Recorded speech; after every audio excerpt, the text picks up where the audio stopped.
예, 반갑습니다. 이번에는요, 전 시간에 이어서 내용을 한번 살펴보도록 하겠습니다. 이제는 제 11조 면허 조건과 등록. 이 부분이요, 사실은 시험에 16년도에 아마 시험에 출제가 되었습니다. 그래서 꼭 이 부분도 기억을 해 주시길 바라고요. 내용을 한번 보도록 하겠습니다. 보건복지부 장관은 보건의료 시책에 필요하다고 인정될 경우에, 그죠? 인정될 경우에 봅시다. 면허를 내줄, 여기서부터 빨간색으로 밑줄을 그어 주시기 바랍니다. 빨간색으로 밑줄 그어 주시기 바랍니다. 그래서 면허를 내줄 때 몇 년 이내? 3년 이내 기간을 정해서 거기에 특정 지역이나 특정 업무에 종사할 것을 면허 조건으로 붙일 수 있다, 이렇게 되어 있습니다. 따라서 면허를 내줄 때 3년 이내의 기간을 정해서 특정 지역이나 특정 업무에 종사할 것을 면허 조건으로 붙일 수 있다. 요거 빨간 색깔로 밑줄 그어 주시기 바랍니다. 여기서 이야기하는 특정 지역이라고 하는 것은 시행령 제10조에 나와 있습니다. 어떤 내용이냐? 특정 지역입니다. 보건복지부 장관이 정하는 보건의료 취약지를 이야기를 한다는 것이죠. 그래서 의료 서비스를 제대로 받지 못하는 그런 취약지를 의미하겠죠.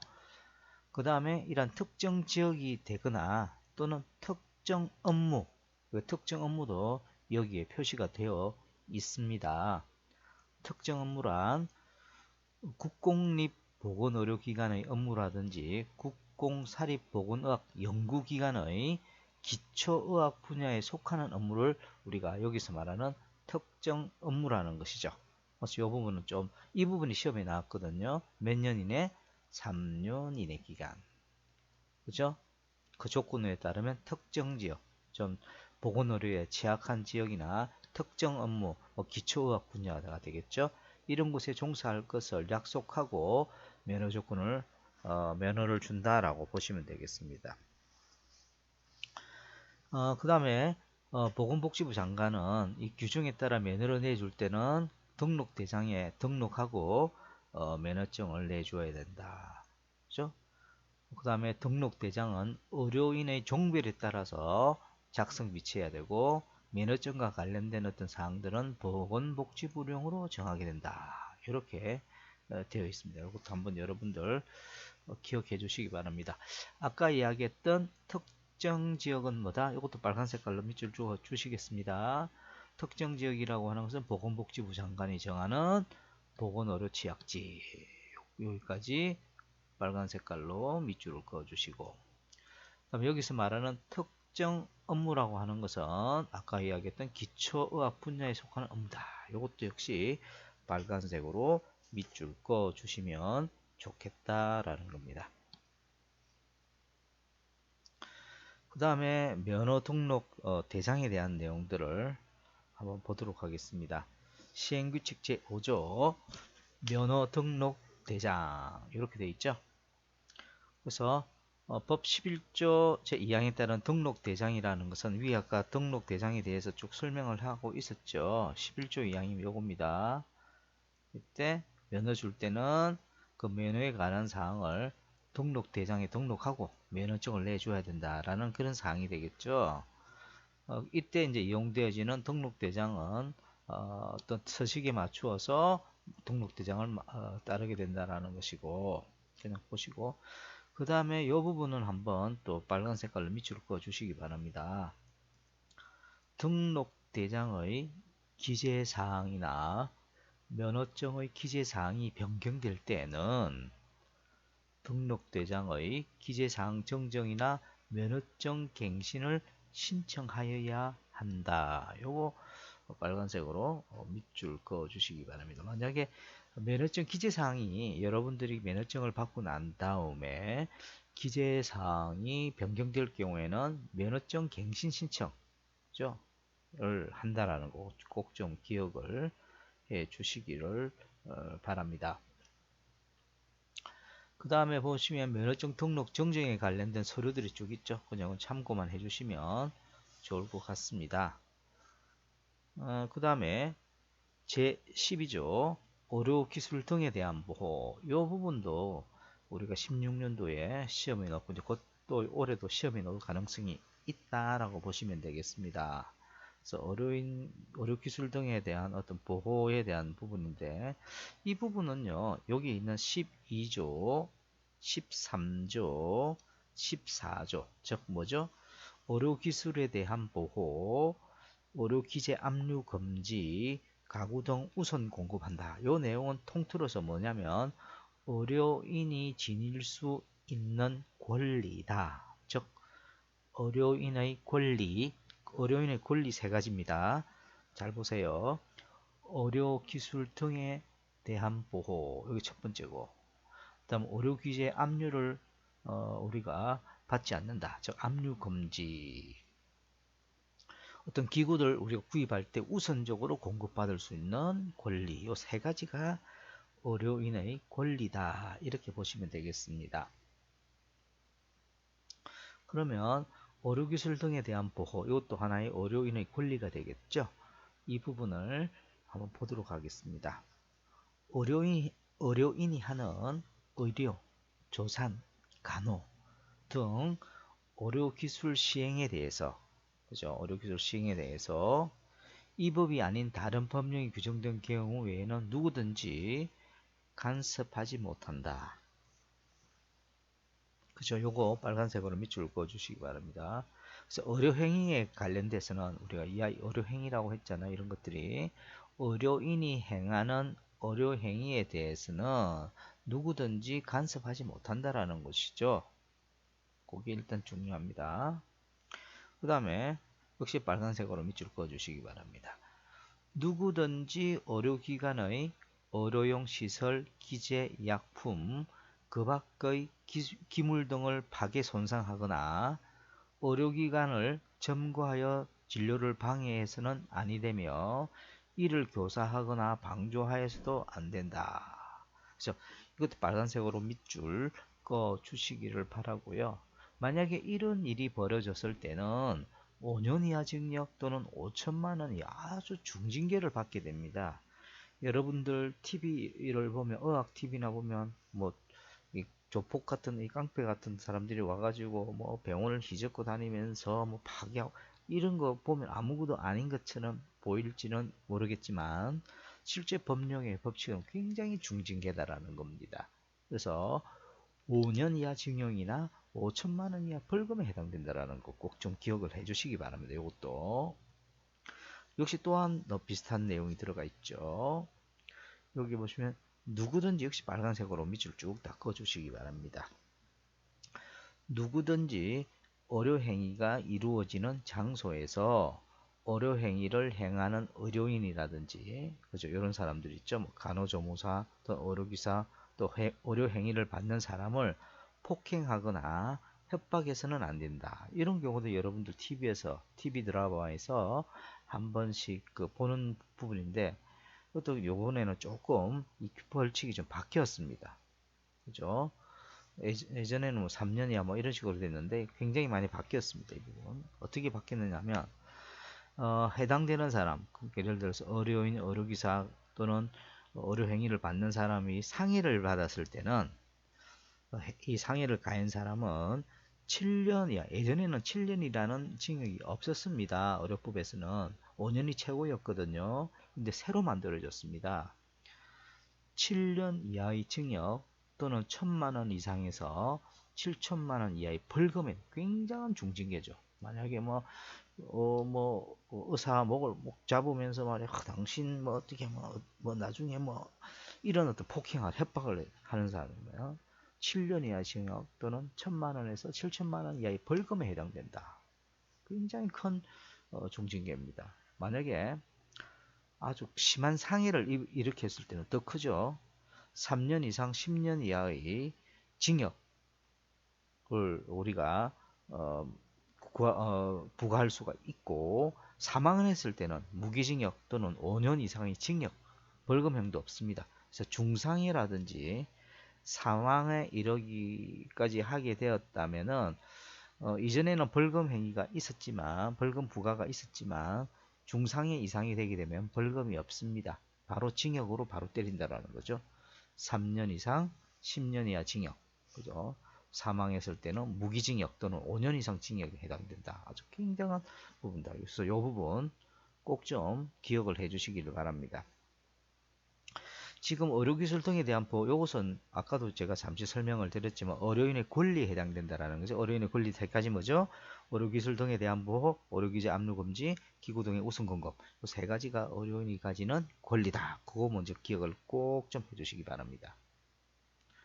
그 다음에 의료 기재를 마음대로 압류하지 못한다라는 것이죠. 즉 의료인의 의료 업무에 필요한 기구라든지 약품 그 밖의 재료는 어떠한 경우에 있어서도 압류하지 못한다. 그런데요. 기구 등 우선 공급. 이것도 실제로 의료인의 중요한 권리가 되겠습니다. 의료인은 의료 행위에 필요한 기구라든지 약품, 또 그 밖의 시설이라든지 재료를 다른 분야에 있는 어떤 사업에 하는 사람들보다도 우선적으로 공급을 받을 권리가 있다. 그리고 의료인은 위에서 이야기했던 권리에 부수되는 어떤 물품이라든지 노력이 뭐죠? 우리가 사람이 그죠? 이렇게 일을 하는 그죠? 일하시는 분들 있죠? 그러한 부분들입니다. 노력 또 교통수단에 대해서 먼저 공급받을 권리가 있다라는 것입니다. 그래서 그 세 가지 의료기술 등에 대한 보호, 의료기재 압류금지, 기구 등 우선 공급 요거는 뭐다? 의료인의 권리다. 꼭 좀 기억을 해 주시기를 바랍니다.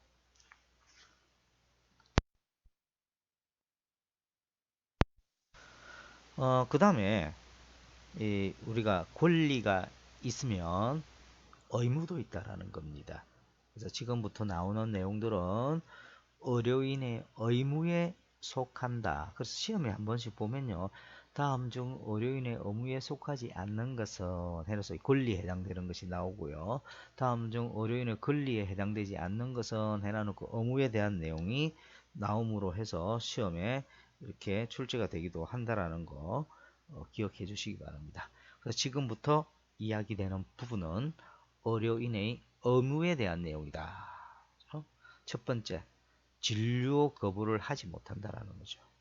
이게 의료인의 의무다라는 겁니다. 의료인 또는 의료기관 개설자는 진료나 조산과 관련된 요청을 받게 되면 정당한 사유 없이는 거부하지 못한다. 그렇죠? 만약에 정당한 사유가 없는데 거부를 했을 경우에는 1년 이하의 징역이나 1,000만 원 이하 벌금에 해당된다. 그렇죠? 나중에 제가요. 이 벌칙에 대한 어떤 부분들은 따로 정리를 해서 여러분들에게 프린트물로 나눠 드리도록 하겠습니다. 일단 이 부분들 하나하나씩 어떤 부분이 나오게 되면은 좀 외워 주시기를 바랍니다. 두 번째, 의료인은 응급 환자에게 응급의료 관련 법률에서 정하는 바에 따라서 최선의 처치를 해야 된다. 이것이 의료인의 가장 기본적인 의무다. 그래서 진료 거부를 정당한 사유 없이는 할 수 없다라고 하는 것이 첫 번째 의료인의 의무가 되겠고, 그 다음에 이제 의료기관에 보면 세탁물들이 많이 나오잖아요. 얼마만큼 위생적으로 처리해야 되는지에 대한 어떤 이런 부분들도 바로 의료인의 의무에 속한다. 그래서 세탁물 처리 두 번째 이제 의무사항인데 첫 번째 1항에 있는 부분은 좀 빨간 색깔로 밑줄 좀 그어 주시기를 바랍니다. 의료기관에서 나오는 세탁물은 누가? 의료인, 의료기관 또는 특별자치시장, 특별자치도지사, 시군구청장에게 이러한 사람에게 의료기관에서 나오는 세탁물은 이러한 사람들에게 어떻게 신고 환자가 아니면 처리할 수 반드시 이러한 사람들에게 신고를 하고 세탁물을 처리해라 라는 거죠. 이 부분이 중요하다. 그 신고 대상자가 누구죠? 여기 보시면 의료인, 의료기관, 특별자치시장, 세종시가 되겠죠. 이건 특별자치도 제주도가 됩니다. 도지사, 시군구청장에게 반드시 신고를 하고 그리고 난 다음에 세탁물을 처리해야 된다라는 겁니다. 그래서 그 다음에 뭐 1항에 따라서 보건복지부령에 따라서 이 세탁물들을 어떻게 위생적으로 보관, 운반, 처리해야 된다. 그런 내용들, 뭐 상식적인 내용이죠. 그 다음에 의료기관 개설자와 제 1항에 저 위에 있는 이런 사람에 따라서 의료기관 세탁물 처리업 신고를 한 자는 그죠? 세탁물 여기서 보세요. 요거는 파란 색깔로 밑줄 그어 주시기를 바랍니다. 즉 세탁물의 처리 업무에 종사하는 사람에게 보건복지부령으로 정하는 바에 따라서 감염 예방과 관련된 교육을 실시하고 그 결과를 기록하고 유지해야 된다. 그죠? 그래서 여기 누가 이 결과를 기록하고 유지해야 됩니까? 요런 사람들이 되겠죠. 그렇죠? 이런 사람들이 유지해야 된다라는 겁니다. 역시 파란 색깔로 한번 밑줄 그어주시고 두 번째, 세탁물 처리업자가 보건복지부령으로 정하는 신고사항을 변경하거나 그죠? 그 영업의 휴업, 폐업 또는 재개업하려는 이러한 경우에는 누구에게? 여기 보시면 특별자치시장 여기부터 한번 볼까요? 휴업부터 여기까지 파란 색깔로 밑줄을 그어 주시기 바랍니다. 영업을 휴업하거나 폐업하거나 재개업하려 하는 그런 경우에 있어서는 보건복지부령으로 정하는 바에 따라 누구에게? 특별자치시장, 특별자치도지사, 시군구청장에게 반드시 신고해야 된다는 거죠. 아시겠죠? 누구에게? 특별자치시장, 특별자치도지사, 시군구청장에게 신고해야 된다. 역시 파란 색깔로 밑줄 그어 주시기 바랍니다. 그 다음에 세탁물 처리하는 자의 시설 장비 기준 신고 절차 및 지도 감독 그 밖에 필요한 사항은 보건복지부령으로 정한다. 여기 있는 의료기관 세탁물 관리 규칙은 여러분들이 한번 쭉 한번 읽어봐 주시기를 부탁드립니다.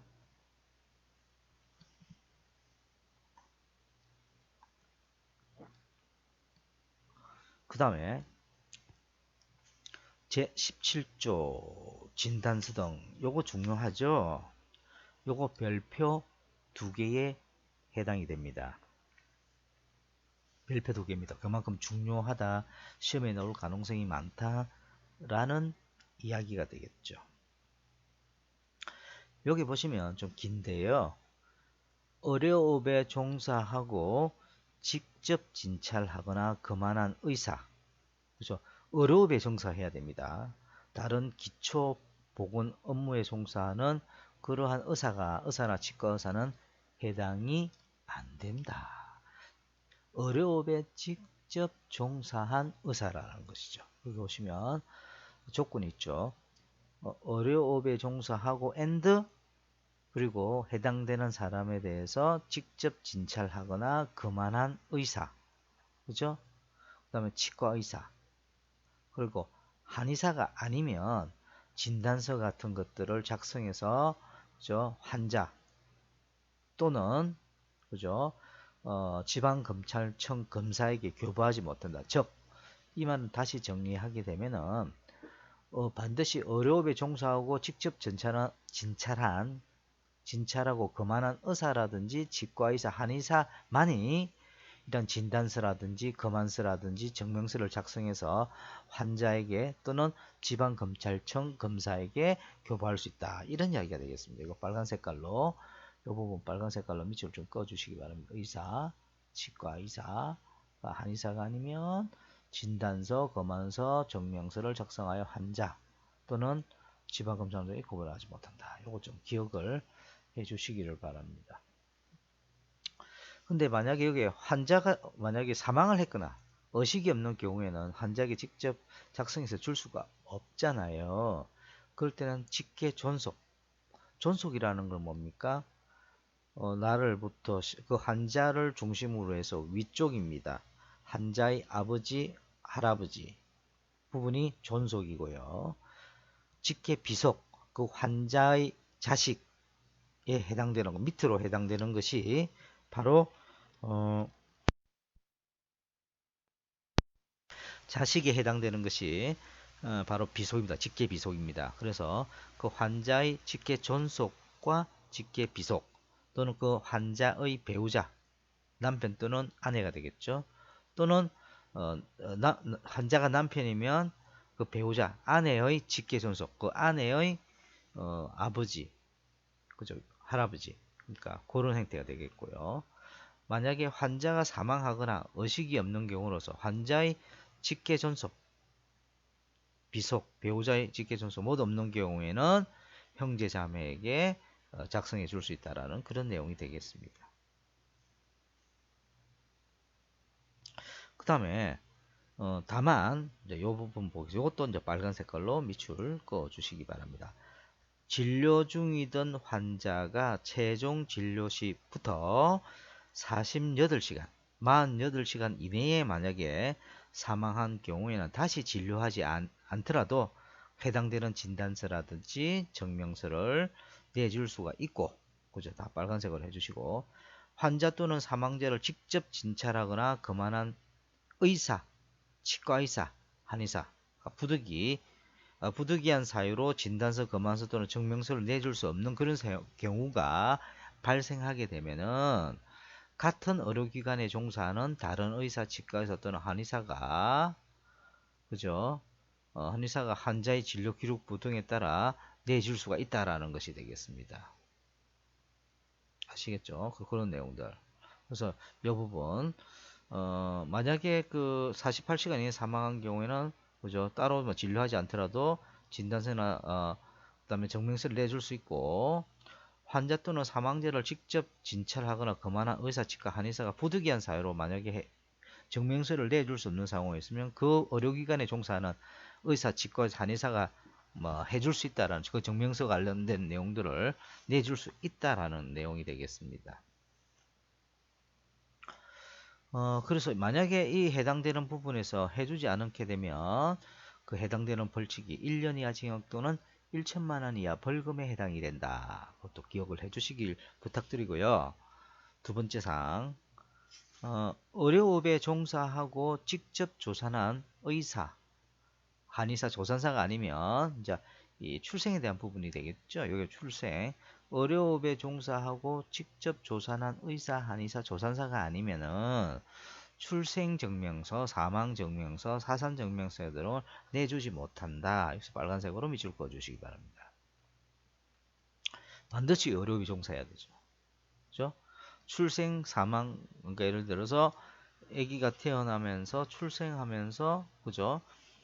그 출생에 대한 증명서, 나오면서 출산하면서 사망한 후 사망 증명서, 그리고 놓기 전에 속에서 사망하는 그런 사산 증명서는 해줄 수 있는 사람이 그죠? 의료업에 종사하고 직접 조사하는 의사라든지 한의사라든지 조산사에 해당이 된다. 치과 의사는 포함되지 않는다. 그것도 기억을 해주시기 바랍니다.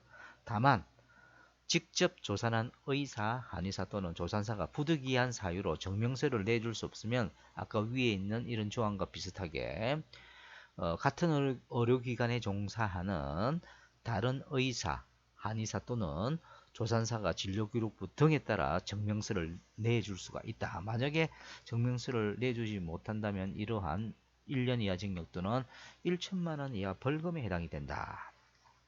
그 다음에 이제 봅시다. 이번에는 누구죠? 주체자가 의사, 치과의사, 한의사는 진찰하거나 거만한 자에 대해서 진단서, 거만서 또는 증명서 교부를 요구받을 때는 정당한 사유 없이 거부하지 못한다. 역시 빨간색으로 물줄 그어주시기 바랍니다. 그죠? 의사, 치과의사 또는 한의사는 그죠? 자신이 진찰하거나 거만한 자에 대해서 진단서, 거만서 또는 증명서 교부를 받았을 때는 정당한 사유 없이는 거부하지 못한다. 만약에 이렇게 거부를 했을 경우에는 500만 원 이하 벌금에 해당된다. 뭐 이런 부분이 있고, 그 다음에 의사, 한의사 또는 조산사, 이번에 치과 의사가 빠지죠. 조산사는 자신이 조산한 것에 대한 출생, 사망 또는 사산 증명서 교부를 요구받을 때는 역시 정당한 사유 없이 거부하지 못한다라는 것입니다. 이럴 때는 500만 원 이하 벌금에 해당이 된다. 그렇죠?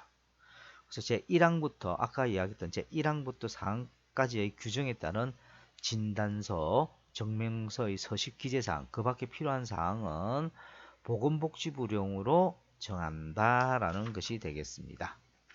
그래서 여기까지 해서 간단하게 첫 시간에 해당되는 내용을 마치도록 하고 잠시 이어서 둘째 시간을 갖도록 하겠습니다. 수고하셨습니다.